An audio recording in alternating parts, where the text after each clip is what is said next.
Hello friends, எல்லாருக்கும் வணக்கம். ரொம்ப நாளுக்கு அப்புறமா இன்றைக்கி நம்ம நிக்கிஸ் கிச்சனில் நல்லா டேஸ்ட்டாக ஒரு கட்லா மீன் குழம்பு எப்படி வைக்கிறதுன்னு பார்க்கலாங்க. நான் இன்றைக்கி கட்லா மீன் வச்சு ஒரு 6லேருந்து 7 பேர் சாப்பிட்ற மாதிரி சூப்பரான மீன் குழம்பு செய்ய போகிறேன். அது எப்படி செய்கிறது, இதுக்கான அளவுகள் என்னென்ன அப்படிங்கிறத பார்த்துடலாம் வாங்க.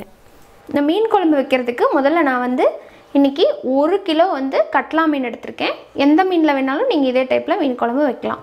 இந்த கட்லா மீனை நல்லா ஒரு டைமுக்கு 2 டைம் வாஷ் பண்ணிவிட்டு மஞ்சத்தூள் கல்லுப்பு போட்டு நல்லா கழுவி எடுத்து வச்சுருக்கிறேன். இந்த ஸ்டெப் ரொம்ப முக்கியம்.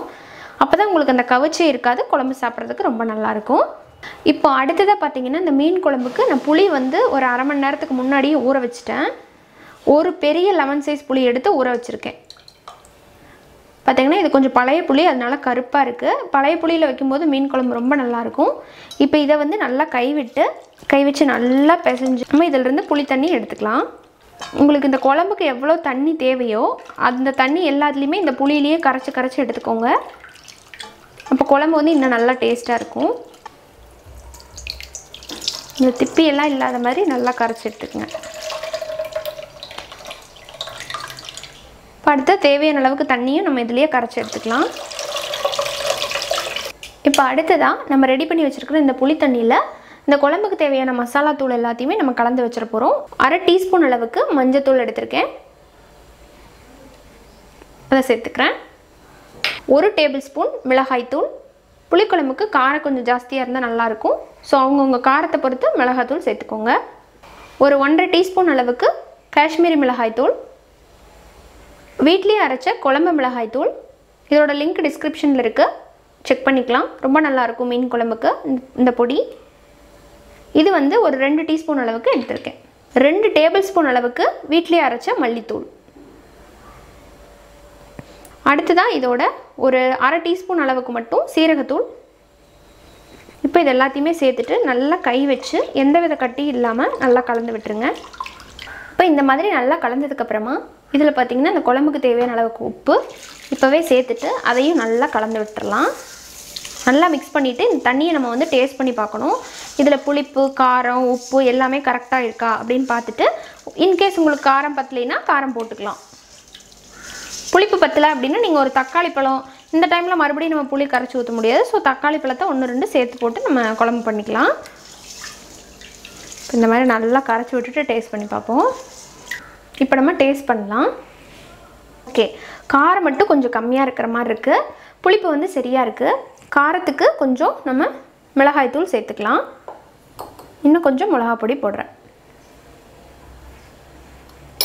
போட்டு மறுபடியும் மிக்ஸ் பண்ணிக்கலாம். அவ்வளோதாங்க. இந்த புளிக்கரைசல் தான் இந்த குழம்புக்கு டேஸ்ட்டே. புளி நல்லா கரைச்சி எடுத்து வச்சாச்சுங்க. அடுத்ததாக பார்த்தீங்கன்னா தக்காளி. இன்னைக்கு இதில் நான் இந்த குழம்புக்கு ஒரு பெரிய தக்காளியாக 3 தக்காளி, நாட்டு தக்காளி போட்டிருக்கேன். நல்லா இந்த மாதிரி கை வச்சு மசிச்சு விட்டுருங்க. நல்லா இந்த மாதிரி மசிச்சு வச்சுட்டு குழம்பு செய்ய ஆரம்பிச்சிடலாம். இப்போ குழம்பு வைக்க ஆரம்பிச்சிடலாம். அதுக்கு ஒரு பாத்திரத்தில் ஒரு 4 டேபிள் ஸ்பூன் நல்லெண்ணெய் சேர்த்துறேன். இப்போ எண்ணெய் சுடானதும் 1 டீஸ்பூன் கடுகு உளுந்து. அடுத்ததாக இதில் ஒரு 1/2 டீஸ்பூன் மிளகு, 1/2 டீஸ்பூன் வெந்தயம், 1 டீஸ்பூன் சோம்பு. கடுகு நல்லா பொரிஞ்சிருச்சு.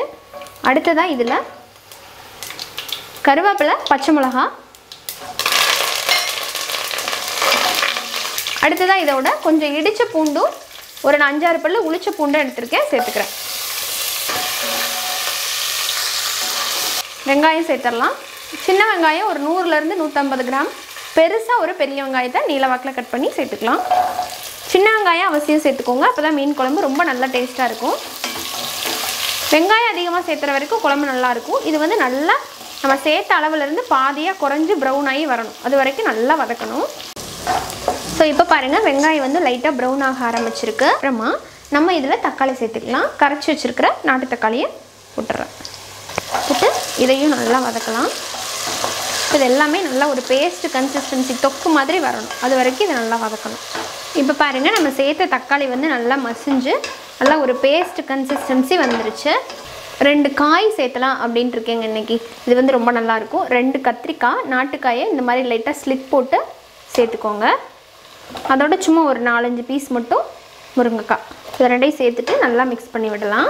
பாருங்கள், இதை நல்லா மிக்ஸ் பண்ணிவிட்டு இப்போ இதில் நம்ம என்ன பண்ண போகிறோம்னா கரைச்சி வச்சுருக்கிற புளி தண்ணி இருக்கு இல்லைங்களா, அதை சேர்த்துடலாம். கொஞ்சம் டார்க்காக இருக்கிற மாதிரி இருக்குது, ஏன்னா நம்ம அந்த புளி வந்து கொஞ்சம் டார்க் புளிங்காட்டி. இப்போ இது நல்லா கொதிச்சு, குழம்பு வந்து நல்லா கொதிக்கிறதுல தான் இருக்குது அதோட டேஸ்ட்டே. நல்லா கொதிச்சு குறைஞ்சி எண்ணெய் தெளிஞ்சு வரட்டும். அதுக்கப்புறமா நம்ம மீன் பீசஸ் எல்லாம் சேர்த்துடலாம். அதுக்குள்ளே காய்கள்லாம் வெந்துடும், சரியாக இருக்கும். பார்க்கலாம். இப்போ குழம்பு நல்லா கொதிச்சு பாருங்கள் எந்த அளவுக்கு வந்திருக்குன்ட்டு. கொஞ்சம் திக்காக இருக்குது. இந்த அளவுக்கு நல்லா திக்காகி எண்ணெய் பிரிஞ்சு வந்ததும் நம்ம இதில் மீன் துண்டுகளை சேர்த்துடலாம். இப்போ மீன் சேர்க்கறதுக்கு முன்னாடி குழம்புல வந்து உப்பு சரியாக இருக்கா அப்படிங்கிறத செக் பண்ணிடுங்க. உப்பு வந்து கொஞ்சம் அதிகமாக இருக்கணும். அப்போ தான் மீன் சேர்க்கும்போது அந்த மீன் சேர்த்ததுக்கும் சேர்த்து நம்ம உப்பு சேர்க்கணும் இல்லைங்களா, பிரியாணி மாதிரி தான். இப்போ இதில் அதுக்கப்புறமா நம்ம உப்பு போட்டுக்கலாம் அப்படின்னு நினச்சா முடியாது, ஏன்னா மீன் சேர்த்துட்டு நம்ம கிளறி விட முடியாது. அதனால் இப்போவே வந்து சரியாக இருக்கா அப்படிங்கிறத பார்த்துட்டு இப்போ நம்ம மீன் துண்டுகளை ஒன்று ஒன்றா உள்ளே சேர்த்துடலாம்.